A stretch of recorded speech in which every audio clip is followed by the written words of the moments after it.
Doctor ortho Ayurvedic oil and capsule. अब दर्द भी घुटने टेकेगा। गैरसैंण में पेश होगा उत्तराखंड बजट सत्र। जनहित में महत्वपूर्ण होगा बजट। भराड़ीसैंण विधानसभा में 9 मार्च से 13 मार्च तक के लिए आहूत सत्र।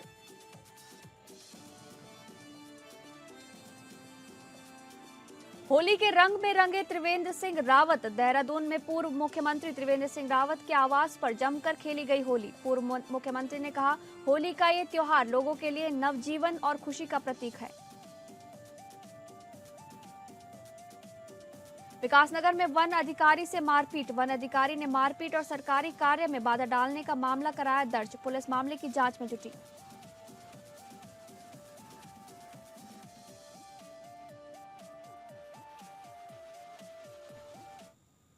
नमस्कार, आप सभी का स्वागत है उत्तराखंड न्यूज में। मैं हूं आपके साथ शालिनी राणा। शुरुआत करेंगे उत्तराखंड से जुड़ी खबरों की। उत्तराखंड विधानसभा का बजट सत्र गैरसैंण के भराड़ीसैंण विधानसभा में 9 मार्च से 13 मार्च तक के लिए आहूत किया गया है। इस वर्ष का बजट बेहद खास रहेगा क्योंकि 2027 में विधानसभा का चुनाव होना है। चुनावी वर्ष में इस बजट में महिलाओं, किसानों, युवाओं सहित आमजन के लिए विशेष फोकस किया गया है। प्रदेश के संसदीय कार्य मंत्री सुबोध उनियाल ने आगामी बजट सत्र को लेकर कहा कि गैरसैंण में बजट सत्र जन भावनाओं के अनुरूप किया जा रहा है। उन्होंने कहा कि इस बार पहली बार ऐसा होगा जब राज्यपाल के अभिभाषण वाले दिन यानी कि 9 मार्च को 2026-27 का बजट सदन के पटल पर रखा जाएगा। आपको बता दें कि आमतौर पर राज्यपाल के अभिभाषण के बाद धन्यवाद प्रस्ताव पर चर्चा होती है और उसके दूसरे या तीसरे दिन सदन के पटल पर बजट रखा जाता है। लेकिन इस बार राज्यपाल के अभिभाषण वाले दिन ही शाम को सदन के पटल पर बजट पेश किया जाएगा।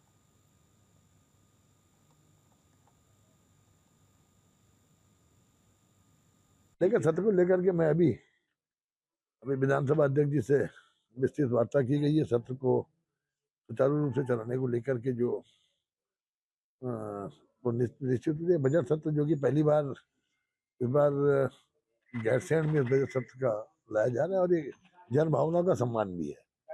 और जन भावना के सम्मान के साथ साथ ये चुनावी वर्ष होने के कारण इस बजट में गरीब, युवा, महिला और किसानों पर को समर्पित ये बजट होगा, जिसमें राज्य के नौजवानों को किस तरह उद्यमी के रूप में, महिलाओं को किस तरह उद्यमी के रूप में स्थापित किया जा सके और किसान को समृद्ध करते हुए गरीबी उन्मूलन के कार्यक्रमों पर किस तरह ज़्यादा फोकस किया जाए, इसको लेकर के राज्यपाल महामहिम राज्यपाल के अभिभाषण के बाद आज पहली बार जो है 9 तारीख को ही बजट को सदन के पटल पर रखने का भी इस बार हम लोगों का कार्यक्रम है। मुख्यमंत्री पुष्कर सिंह धामी ने धार्मिक पर्यटन, ग्रामीण सशक्तिकरण और आधारभूत ढांचे के विस्तार को प्राथमिकता देते हुए वित्तीय स्वीकृतियां प्रदान की हैं। मुख्यमंत्री ने मां नंदा राजजात की तैयारियों, त्रिस्तरीय पंचायती राज संस्थाओं को वित्तीय हस्तांतरण तथा विभिन्न विकास योजनाओं के लिए लगभग 126.83 करोड़ की धनराशि स्वीकृत की है। इससे पर्वतीय क्षेत्रों में अवस्थापना सुविधाओं के विकास के साथ ही ग्रामीण और शहरी क्षेत्रों में निर्माण कार्यों को गति मिलेगी। मुख्यमंत्री पुष्कर सिंह धामी ने मां नंदा राजजात मार्गों पर अवस्थापना सुविधाओं के विकास को 3.08 करोड़ रुपए स्वीकृत किए हैं। इससे चमोली जिले के थराली, कर्णप्रयाग, देवाल और नारायणबगड़ विकास खंडों में पार्किंग स्थलों एवं विश्राम गृहों का निर्माण किया जाएगा। मुख्यमंत्री ने 15वें वित्त आयोग की संस्तुतियों के अंतर्गत प्रथम किस्त के रूप में त्रिस्तरीय पंचायती राज संस्थाओं को कुल 89 करोड़ रुपए हस्तांतरित करने की स्वीकृति दी है। इसमें जिला पंचायतों को 13 करोड़, क्षेत्र पंचायतों को 9 करोड़ तथा ग्राम पंचायतों को 66 करोड़ प्रदान किए जाएंगे। इसके अलावा विभिन्न विकास योजनाओं के लिए कुल 34 करोड़ रुपए की वित्तीय स्वीकृति दी गई है। इनमें थराली में बहुमंजिला पार्किंग, टिहरी गढ़वाल के घनसाली में बस स्टॉप निर्माण, पौड़ी गढ़वाल के यमेश्वर क्षेत्र में सिल्ला कांडेई मोटर मार्ग का द्वितीय चरण, राष्ट्रीय आयुष मिशन के निर्माणाधीन योजनाएं, रामनगर आवासीय परियोजना की पेयजल योजना और नैनीताल क्षेत्र के विद्यालयों की मरम्मत शामिल है।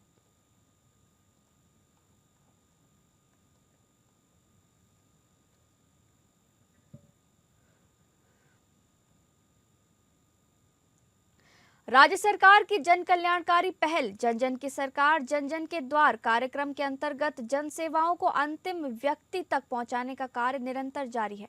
इसी क्रम में विकासखंड ताड़ीखेत की न्याय पंचायत सगनेटी में आयोजित कार्यक्रम के माध्यम से कुल 1471 लाभार्थियों को विभिन्न सरकारी योजनाओं से लाभान्वित किया गया। वहीं विकासखंड सल्ट की न्याय पंचायत डोंगरा में आयोजित जनसेवा शिविर के अंतर्गत 2396 लाभार्थियों को आयोजित योजनाओं से लाभान्वित किया गया। कार्यक्रम के माध्यम से पात्र व्यक्तियों को शासन की विभिन्न जन कल्याणकारी योजनाओं का लाभ उपलब्ध कराते हुए सेवाओं को गांव स्तर तक पहुंचाने का कार्य किया गया। शासन की मंशा के अनुरूप प्रशासन द्वारा ये सुनिश्चित किया जा रहा है कि योजनाओं का लाभ पारदर्शी एवं प्रभावी तरीके से आम जन तक पहुंचे। जन जन की सरकार जन जन के द्वार अभियान के तहत दूर दराज क्षेत्रों में भी सेवाओं की पहुंच सुनिश्चित कर आम नागरिकों के जीवन में सकारात्मक बदलाव लाने की दिशा में सतत कार्य किया जा रहा है। कार्यक्रम में विभिन्न विभागों के अधिकारी, जनप्रतिनिधि तथा भारी संख्या में ग्रामीण उपस्थित रहे।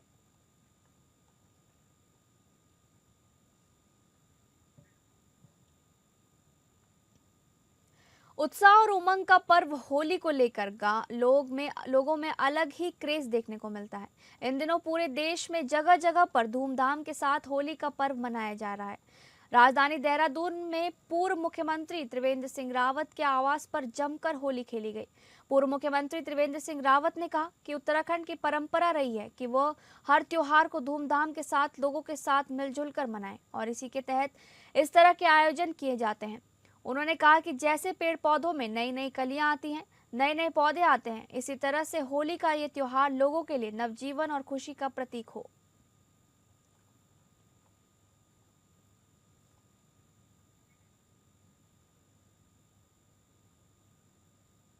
सीमांत क्षेत्र जोशीमठ में पैनखंडा समुदाय के लोगों ने अपनी लंबे समय से लंबित मांगों को लेकर एक बार फिर स्वर मुखर कर दिए हैं।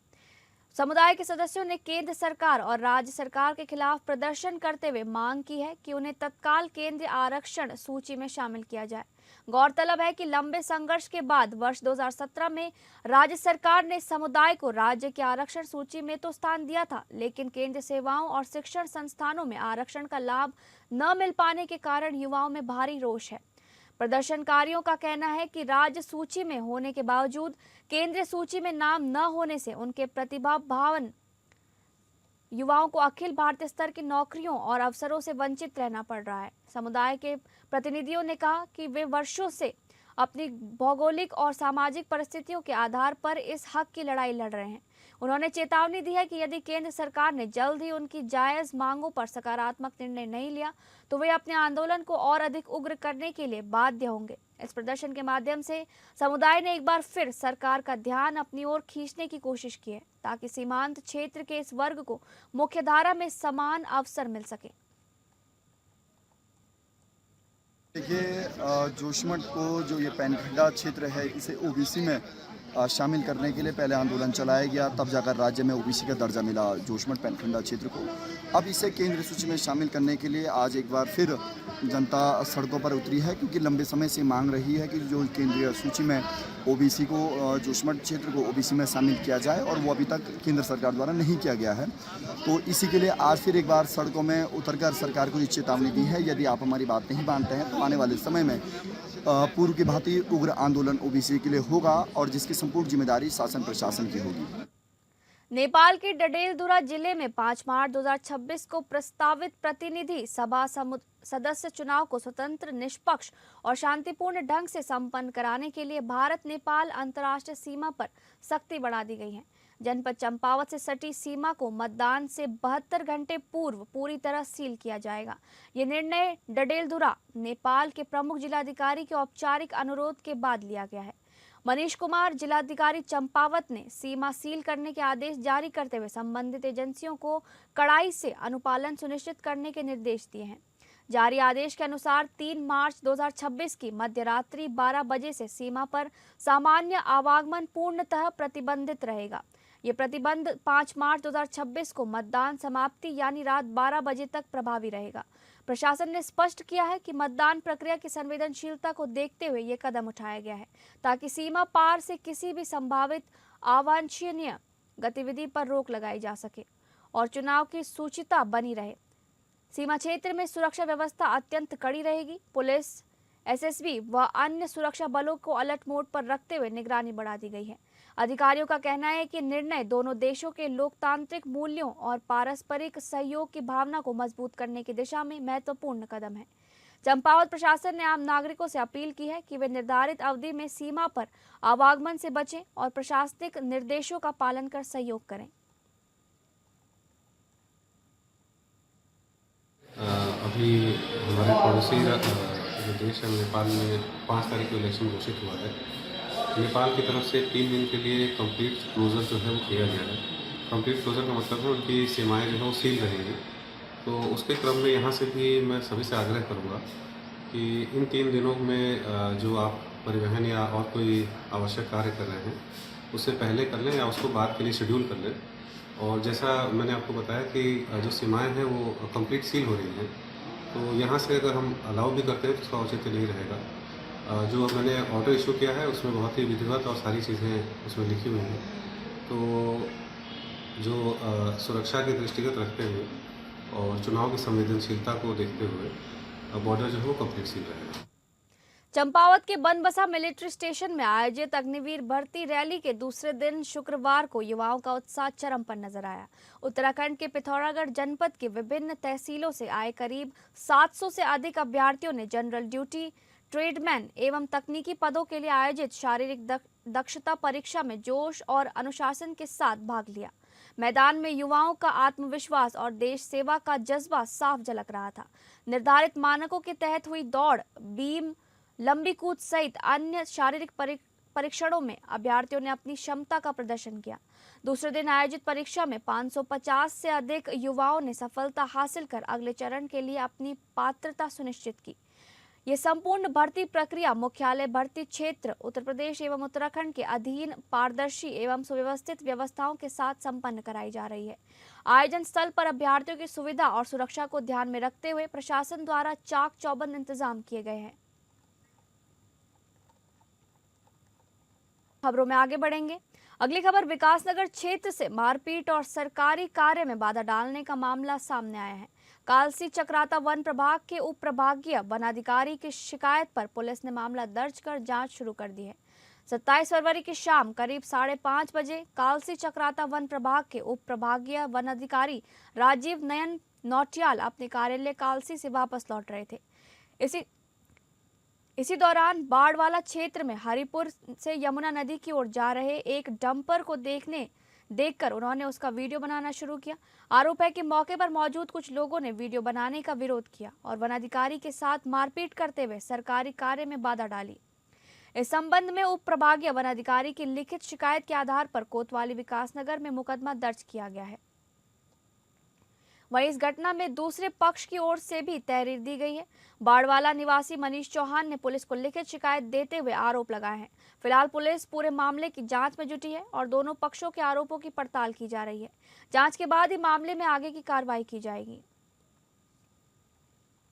दिनांक 27/2/26 को राजीव नयन नौटियाल एसडीओ कालसी वन प्रभाग द्वारा थाना विकासनगर में तहरीर दी गई कि वह शाम 5:30 बजे जब अपने कार्यालय से आ रहे थे तो उन्हें हरिपुर पर यमुना नदी की ओर से आता हुआ एक डंपर दिखाई दिया, जिसका वीडियो बनाने का उनके द्वारा वीडियो जब बनाया जा रहा था तो वहां पर उपस्थित लोगों द्वारा उनका विरोध किया गया, उनके संग हाथापाई की गई। इस आरोप पर जो है उनके द्वारा दी गई तहरीर के आधार पर विकासनगर में अभियोग पंजीकृत किया गया है और इस पर विधिक कार्रवाई की जा रही है। वहीं दूसरा पक्ष जिसके साथ हाथापाई हुई है उनके द्वारा भी आरोप लगाया गया कि उनके संग हाथापाई की गई, मारपीट की गई। उनके द्वारा दी गई तहरीर के आधार पर भी अभियोग पंजीकृत किया गया है।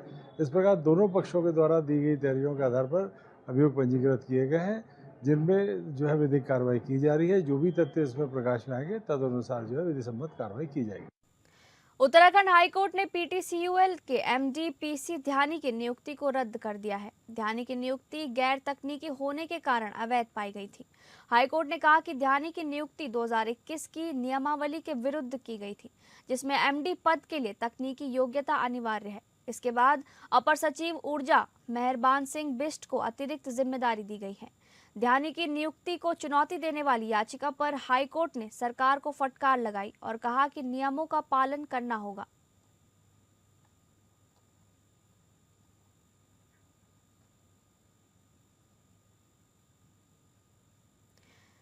अद्वैत आश्रम मायावती के धर्मार्थ चिकित्सालय में इस वर्ष का पहला निशुल्क ईएनटी यानी कान नाक गला चिकित्सा शिविर प्रारंभ हो गया है।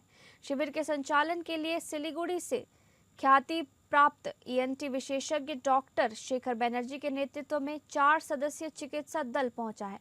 टीम में ऑडियोलॉजिस्ट डॉक्टर तीमार अभिजीत बसु एवं वैशाली बसु भी शामिल हैं।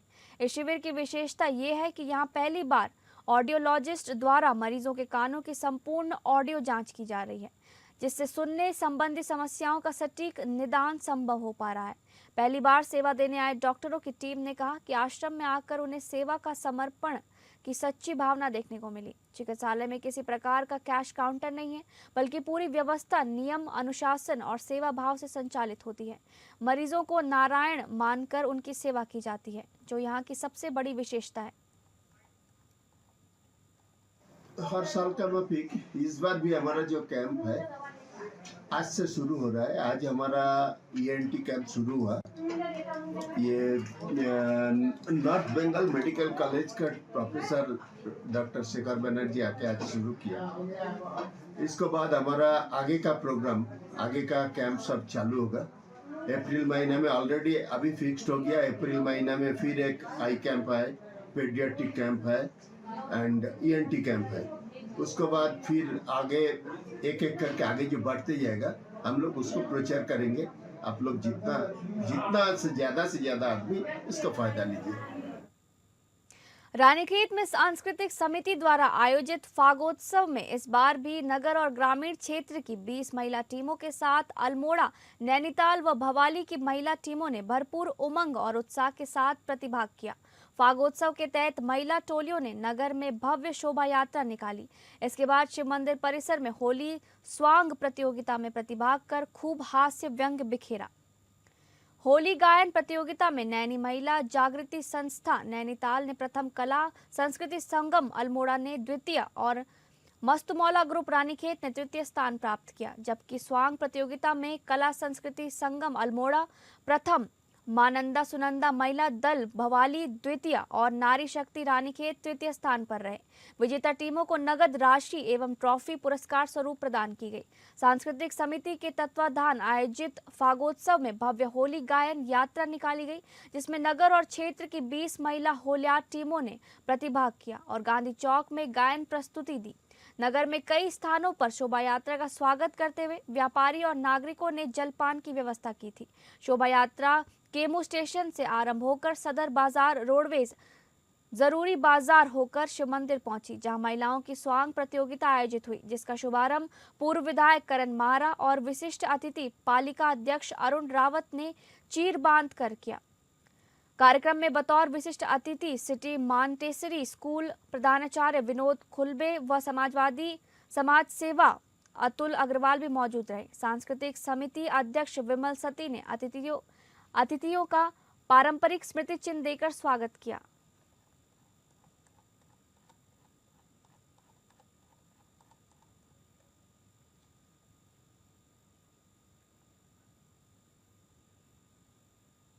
धर्मनगरी हरिद्वार के जूना अखाड़ा में संतों ने अनोखे अंदाज में रंगों और गाय के गोबर से होली खेलकर परंपरा और आस्था का संदेश दिया।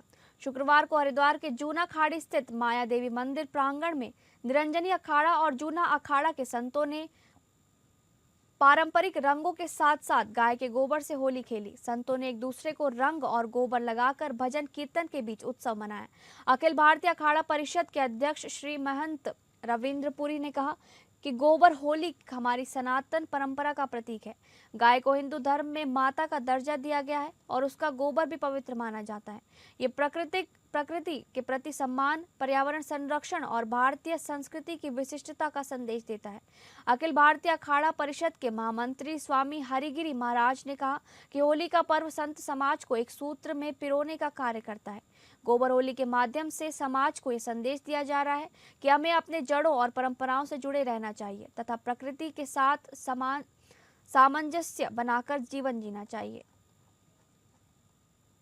बहुत बहुत आशीर्वाद साधुवाद। देखिए आज हमने गोबर के साथ होली खेली। आपने देखा होगा गौ माता हमारी माता है, सबकी माता है, राष्ट्र माता है। आज हमने प्रयास किया कि गौ माता को राष्ट्र माता घोषित किया जाए और हम आह्वान करते जितने भी हमारे साधु संत है, जितने सनातनी है, सभी जो है जो हमारा ये गोबर है, गोबर के साथ होली खेले। देखिए आज आपने देखा आज भगवान शंकर जो काशी विश्वनाथ में जो होली खेलते हैं वो भी गोबर से ही खेलते हैं, रंगों से खेलते हैं। और हमने काशी विश्वनाथ जी को साक्षी मान के आज 5-10 नाम जो अखाड़ा के इसमें ग्राउंड में सबने होली खेली है। और आज हमारे साथ चक्रपाणी जी महाराज है जिनका पट अभिषेक हुआ है, जिनको जगत गुरु शंकराचार्य की उपाधि दी गई है। फिलहाल उत्तराखंड न्यूज में बस इतना ही। नमस्कार।